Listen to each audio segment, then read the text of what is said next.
साल था 2001। बिहार के छोटे से गांव धनपुरा में कच्ची ईंटों का एक घर था। उसी घर में रहता था रमेश। घर की दीवारों पर जगह जगह दरारें थीं और छत पर टिन की चादरें लगी थी जो बारिश में तेज आवाज करती थी। घर के बाहर मिट्टी का चूल्हा था जहां उसकी अंधी माँ हर सुबह दाल उबालती थी। रमेश पढ़ा लिखा नहीं था पर मेहनत करना जानता था। वो सुबह 4 बजे उठ जाता, चावल भिगोता, सब्जी काटता और शहर के बस स्टैंड के पास एक छोटी सी खिचड़ी की दुकान लगाता। कभी 80 रुपये कमाता, कभी 150 रुपये। माँ की दवाइयों का खर्च 700 रुपये महीना था। पैसा कम पड़ता पर रमेश के चेहरे पर शिकन कभी नहीं आती। एक सर्द सुबह जब कोहरा चारों ओर छाया हुआ था, रमेश खिचड़ी परोस ही रहा था कि एक दुबला पतला बच्चा आया। उसके कपड़े फटे थे और हाथ कांप रहे थे।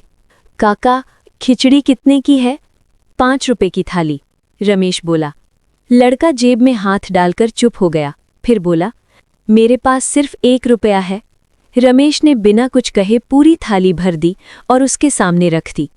खा ले बेटा, ठंड में भूख और बढ़ जाती है। लड़के की आंखों में आंसू भर आए। मैं पैसे बाद में दे दूंगा, रमेश मुस्कुराया।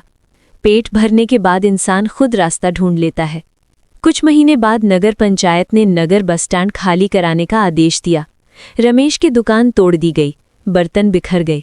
वो देर तक वहीं बैठा रहा।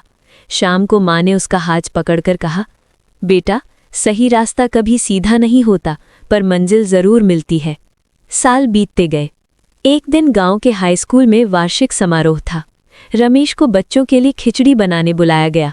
उसने फिर से चूल्हा जलाया और वही पुरानी खुशबू फैल गई। समारोह के बाद एक सुथरे कपड़ों में युवक उसके पास आया।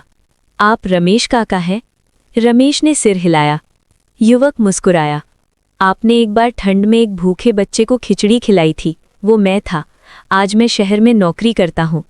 उसने जेब से पैसे निकाले। ये मेरी पहली सैलरी है, कृपया रख लीजिए। रमेश ने हाथ जोड़ दिए। नहीं बेटा, जो मैंने दिया वो उधार नहीं था। युवक की आवाज़ भर्रा गई। तो फिर मैं क्या लौटाऊं?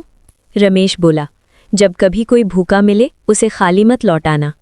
आज रमेश की दुकान पक्की है। माँ की आंखों का इलाज हो चुका है।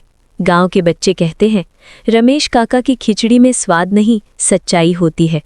और सच्चाई कभी खाली हाथ नहीं लौटती।